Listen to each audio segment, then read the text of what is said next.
All right, another edition of Riding Home as we leave Georgia's Pro Day. A lot of people, a lot of guys, a lot of attention. Bill Belichick. There were a lot of Super Bowl championships there. Bill Belichick, Mike Tomlin, Mike McCarthy. Am I leaving anyone else out? Those are basically the only people who've run it. Like Sean McVay wasn't there that I saw. No, so the other head coach was Lovie Smith. Lovie for the Texans. Smith. He was Kirby also said there were 5 or 6 there. I didn't see anybody else. I only saw 4. I'll admit I don't cover the NFL, so I wouldn't know all those guys what they look like. Also, Kirby said a record day today for Georgia, as it relates to the amount of people from the NFL. There was over 122.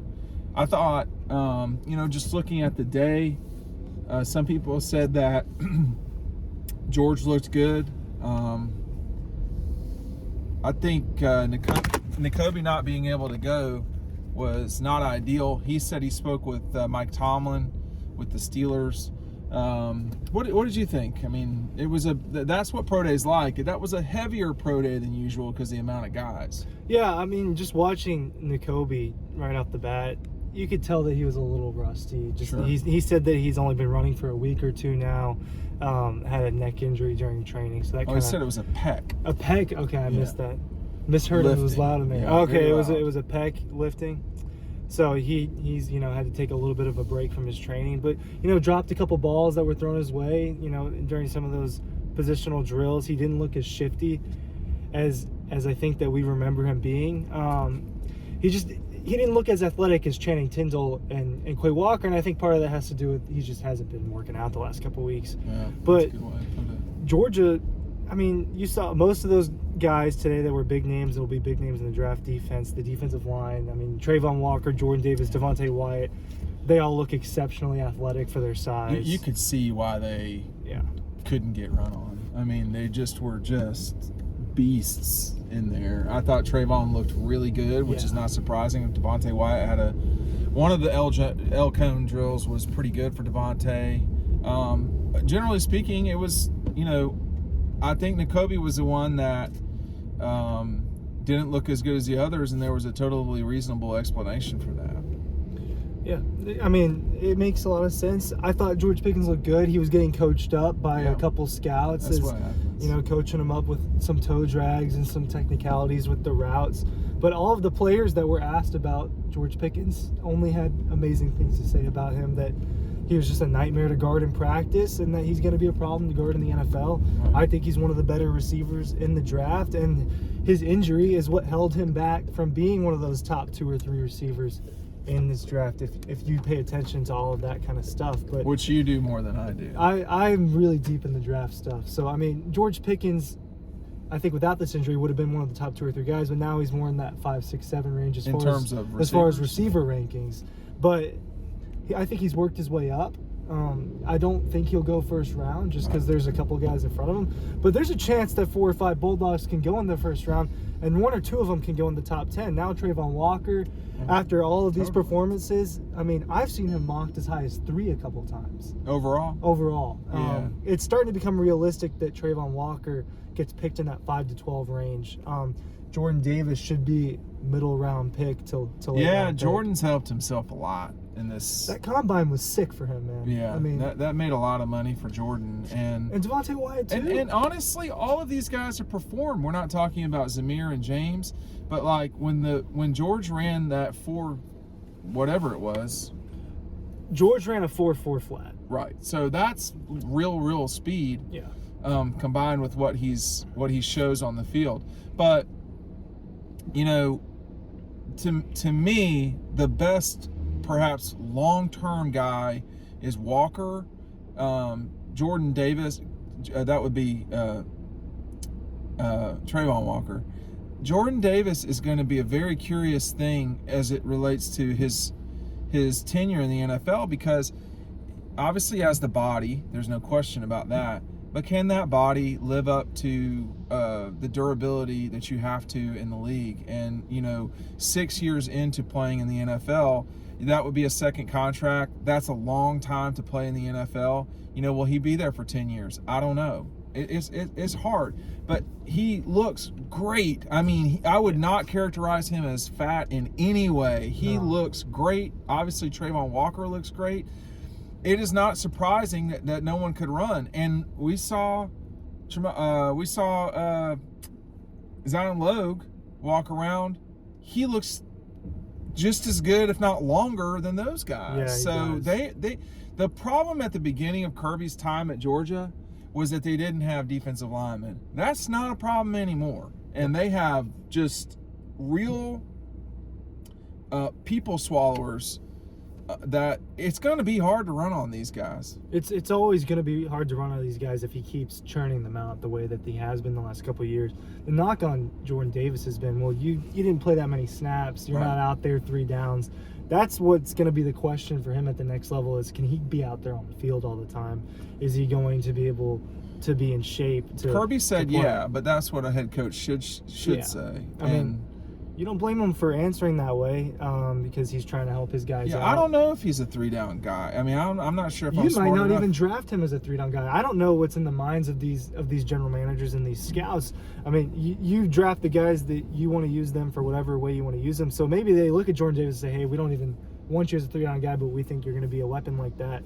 I mean, he is going to be a weapon like that. The defensive line, I mean, those 3 guys, we saw Julian Rochester too. Not as impressive as the other 3 guys, but still someone that, a big body there on the defensive line, and another huge guy that on these Kirby Smart defenses that's just been impressive. We cannot continue this. We cannot fight this traffic all the way down to downtown. It's just not working. Not working for some of us. 5 points or something like that. Yeah, I mean, I think the day one thing I asked Aaron Kendrick after, did you really let go right then when we were about to accelerate? No, I wasn't holding it. Was the difference between the ACC and the SEC, and he said, whereas Clemson basically had everybody lined up at every position, most of the teams that they played against didn't. Today was an exponential explanation of why Georgia did the same thing to a lot of their foes. They have guys at every position. I mean, the only thing, John Fitzpatrick didn't go today. I'm not aware, besides quarterback and tight end, where Georgia didn't have a prospect out there who could get drafted or will get drafted. I'm not aware of a position.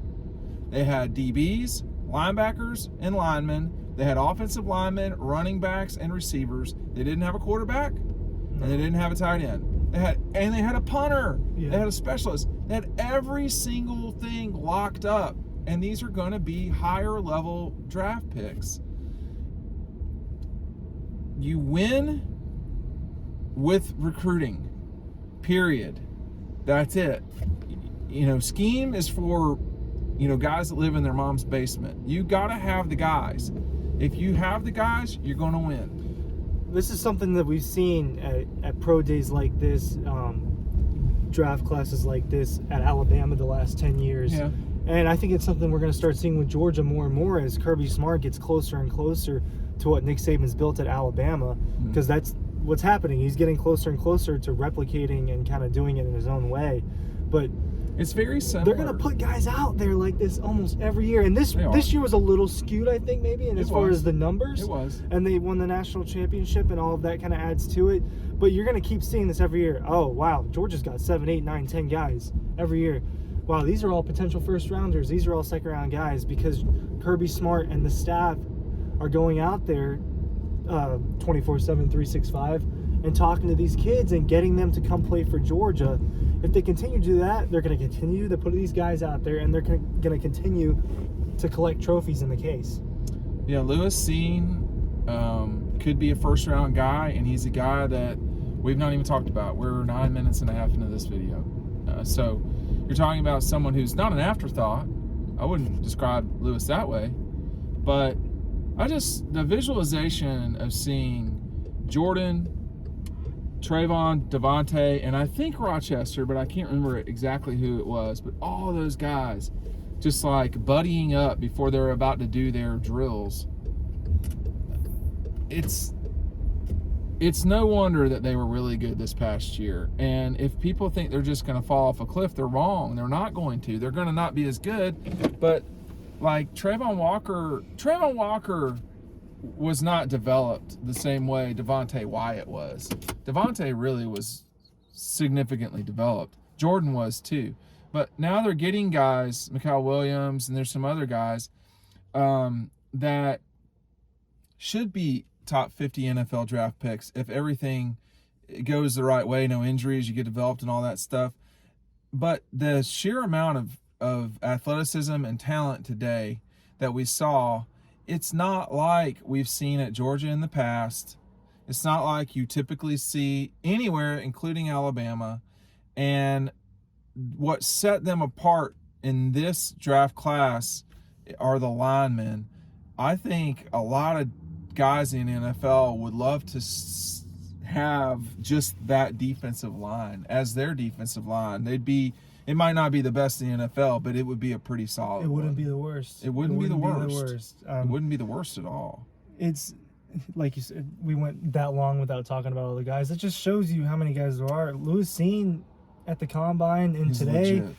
He worked his way up. He might go late first round now. I mean, he's running a sub 4.3 or a sub 4.4 rather. But I mean, there's a lot of guys every year. They're churning them out, like Michael Williams, Malachi Starks, all those guys, Oscar Delp, just players that we think may be this in 3 or 4 years. They could. Trayvon Walker even said it today. I don't think you were there for that part, but he said, in high school, I was just out there playing football and having fun. It was these coaches that helped me with the technicalities of it. So he was dominant without even really knowing the fundamentals of what it meant to be a pass rusher or a linebacker. He got to Georgia. Right. He got developed. The production wasn't there. The production's not going to be there on a defense that's stacked when you don't have to play every down. No. But the skill set's there, and now the fundamentals there. So a guy like Trayvon Walker is an example of what Georgia can do with a player that's super raw. Trayvon is as close to safe pick as you can get outside of what we've seen from Andrew Thomas. Andrew Thomas has been hurt. Well, you can't, we don't know. And it turns out the Giants have been a pretty bad organization. Yeah. But Trayvon Walker is going to come in, get better, and consistent. There's a lot of things he can do. He should be a really good, he's got the size. He should be a really good professional football player for as long as he wants to be, barring injury. I like him more than almost anybody for a lot of reasons. Jordan is a very specific player. He could be real trouble if you have him on a Ravens-type defense from the turn of the century. Yeah, or a guy that really eats people. But with Walker, you have the ability to do different things. And that's what I like a lot about him. Nakobe, obvious with the speed. I don't have much to say bad about anybody. It was a really good group. I mean, I don't know. I can't judge running backs. I don't know if James and Zamir had good days or not. I don't know. But the proof's in the pudding there. You can just turn on the tape. Yeah, they're all really good. Trayvon's the kind of guy that can change your defensive line. He can turn out to be one of the better pass rushers in the league. David Pollock was never that big. No. Trayvon Walker is massive and can move. He's so athletic. That's the thing. We use the term freak a lot to describe a lot of the players on Georgia's defense, but he was one of the freaks of the freaks. Jordan Davis, and Jordan is too. Jordan Davis is a specific player. He is. Certain defenses are looking for a Jordan Davis type player, but Trayvon Walker is a guy that you can put on any defensive line. Well, Devontae Wyatt is your value pick to me. I mean, if you're getting him in the top 50, I just think you've got a guy who's still not completely matured in terms of what he can do. No. He's very fast. He's very strong. He was very raw coming out of Towers. I mean, most people don't play at Towers, and there's a reason why. So when Devontae, Towers, junior college, then Georgia, took him a little bit of time. They're developing. I mean, I said earlier you can forget scheme, but you can't forget development. It really is very important, and it's the day-to-day, tiny details, the way you place your feet for lifts, just all of that little stuff so that your 0.5% adds up not every day or even 0.5% every month. Yeah. is 6% better than you were at the beginning of the year. Well, 6%, I mean, that's not nothing. And so that's what we're talking about here. Can these guys give value for where they will be selected in the NFL draft? Again, being Trayvon Walker honk, full cheerleader mode. You're getting someone who's been extremely disciplined, raised very well. He's got tremendous athleticism. There's no such thing as can't miss. Jordan is ideal for a particular position. Where DeAndre Kendrick goes, I don't know. He seemed very mature today. Yeah, he was very mature. The people, when we walked in, were talking about, oh, well, he was a little slow today. But we saw him lock up a lot of guys this year. I mean, for a lot of these guys, yeah, the combine was great, the pro day was great, but go watch the tape. Yeah. I mean, go watch the tape of how dominant they were.